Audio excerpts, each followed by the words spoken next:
இந்த ஃபெஸ்டிவல் சீசனுக்கு பிளாக் பஸ்டர் வண்ணங்களில் மேட்டுப்பாளையம் அருகே காரமடை ரயில்வே சுரங்கப்பாதையில் மழைநீர் தேங்கியதாக தமிழ் ஜனம் தொலைக்காட்சி செய்தி வெளியிட்டதன் எதிரொலி மேட்டுப்பாளையம் சட்டமன்ற உறுப்பினர் AK செல்வராஜ் நேரில் ஆய்வு.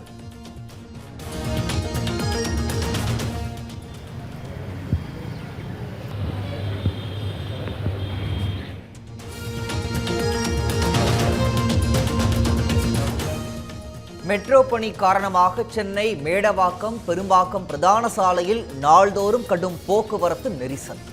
நீண்ட வரிசையில் வாகனங்கள் அணிவகுத்து நின்றதால் சிக்கி தவித்த ஆம்புலன்ஸ்.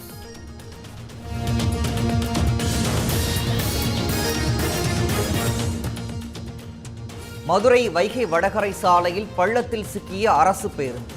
பாதாள சாக்கடை பள்ளம் சரியாக மூடப்படாததால் பயணிகள் அவதி.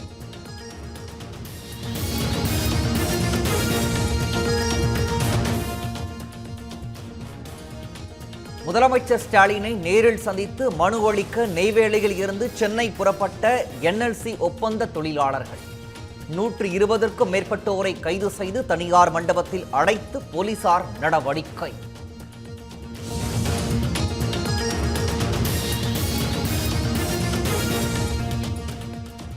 தென்மேற்கு வங்கக்கடலில் உருவான காற்றழுத்த தாழ்வு பகுதி வலுவடையாது. வானிலை ஆய்வு மைய தென்மண்டல தலைவர் பாலச்சந்திரன் பேட்டி.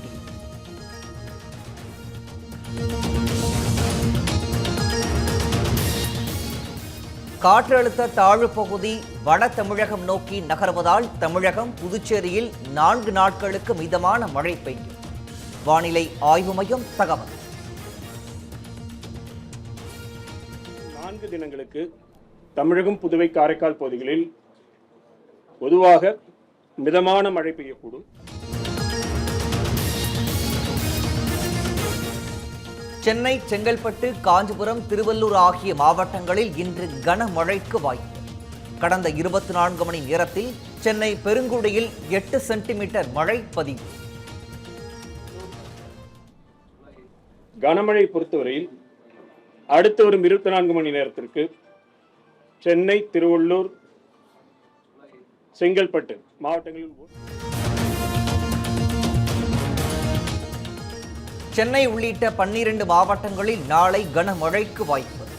மதுரை, விருதுநகர், தென்காசி ஆகிய மாவட்டங்களுக்கும் நாளை கனமழை எச்சரிக்கை.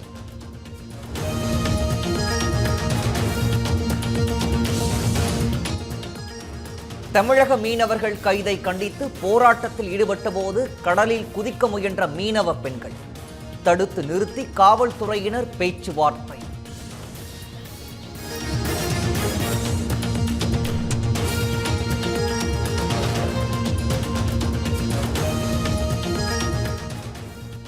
மத்திய வெளியுறவுத்துறை அமைச்சர் ஜெய்சங்கருக்கு முதலமைச்சர் ஸ்டாலின் கடிதம். இலங்கை கடற்படையால் கைது செய்யப்பட்ட அனைத்து மீனவர்களையும் விடுவிக்க நடவடிக்கை எடுக்க கோரிக்கை.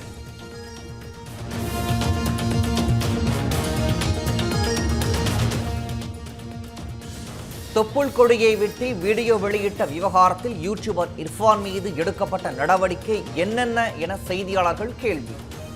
இர்ஃபான் ஒன்றும் கொலை குற்றத்தில் ஈடுபடவில்லை என அமைச்சர் மா சுப்பிரமணியன் மழுப்பல் பதில்.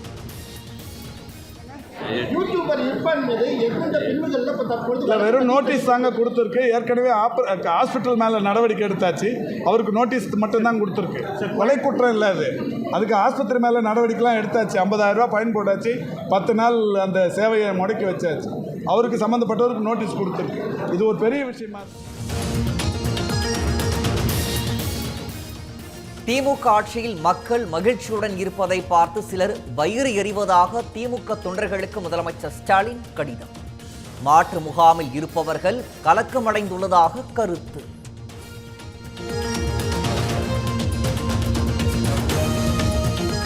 தேர்தல் வாக்குறுதிகளை நிறைவேற்றாமல் அரசு ஊழியர்களை திமுக ஏமாற்றுகிறது. அதிமுக பொதுச் செயலாளர் எடப்பாடி பழனிசாமி குற்றச்சாட்டு.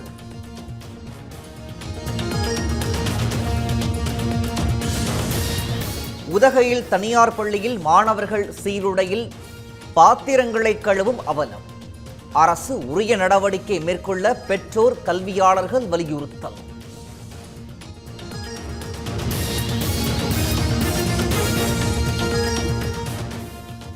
சென்னையில் கல்லூரி மாணவர்கள் ஐடி ஊழியர்களை குறிவைத்து கொக்கைன் மெத்தமெட்டமைன் போதைப் பொருள் விற்பனை. 4 பேரை கைது செய்து போலீசார் நடவடிக்கை.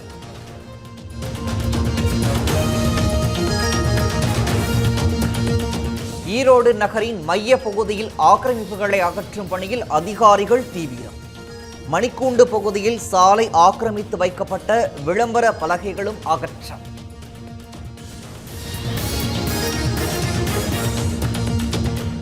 கனடாவின் பிராம்ப்டன் திருவேணி கோயிலில் நடைபெறவிருந்த ஆயுள் சான்றிதழ் முகாம் ரத்து. காலிஸ்தான் அமைப்பினர் வன்முறையில் ஈடுபடுவதன் காரணமாக கோயில் நிர்வாகம் அறிவிப்பு.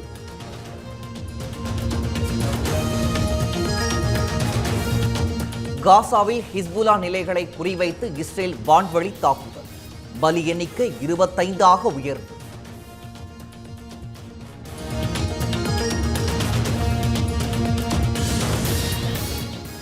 சென்னையில் 22 கேரட் ஆபரண தங்கத்தின் விலை சவரனுக்கு 1080 ரூபாய் குறைந்து 56,680 ரூபாய்க்கு விற்பனை. கிராமிற்கு 135 ரூபாய் குறைந்து 7,085 ரூபாய்க்கு விற்பனை. இந்த ஃபெஸ்டிவல் சீசனுக்கு பிளாக் பஸ்டர் வண்ணங்கள் எல்லாம்.